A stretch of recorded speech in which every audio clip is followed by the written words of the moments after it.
By Taboola sponsored links promoted links. Point 4 stages to a heart attack. Are you at risk? Gundry MD Lewis, Delaware. This brilliant, tiny company is disrupting a $200 billion industry. EverQuote insurance quotes. EverQuote insurance quote test. There's a fascinating reason the royal family have the name of Windsor and not Mountbatten, which is that of Prince Philip. When Queen Elizabeth took the throne in 1952, Prince Philip wanted the family to take his name, which was actually that of his uncle Lord Mountbatten after his maternal grandparents. He had been Prince Philip of Greece and Denmark of the House of Schleswig-Holstein-Sonderburg-Glucksburg. Advertising and red invented by Teeds. When he became engaged to Elizabeth, he gave up his title and adopted Mountbatten, which he hoped would become double-barreled with Windsor for their future family.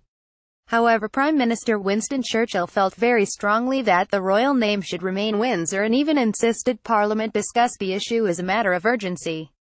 The Queen's grandmother Queen Mary agreed with Churchill and she decided to take their advice, much to the fury of her husband. He is believed to have said at the time, "I am nothing but a bloody amoeba. I am the only man in the country not allowed to give his name to his own children." Much was made of this at the time, with tabloid newspapers splashing headlines on the royal rift and even suggesting the prince was accompanied by a mystery woman on a foreign trip the Queen was absent from.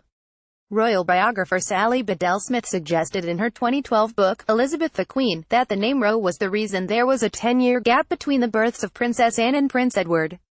Going against royal protocol at the time, the royal family decided to release a statement denying there were any problems, which merely caused to exacerbate the gossip. According to Bedell-Smith, it was in 1960, when Harold Macmillan was Prime Minister when the Queen was heavily pregnant, that she is said to have visited him to address the issue that had been irritating her husband for years.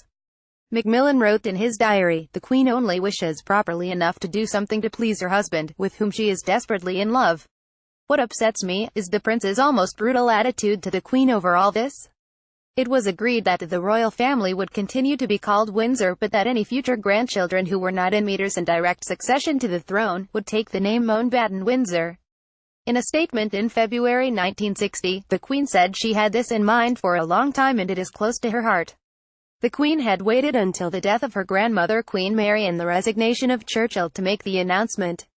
Elizabeth, Our Queen continues tonight on Channel 5 at 9 p.m.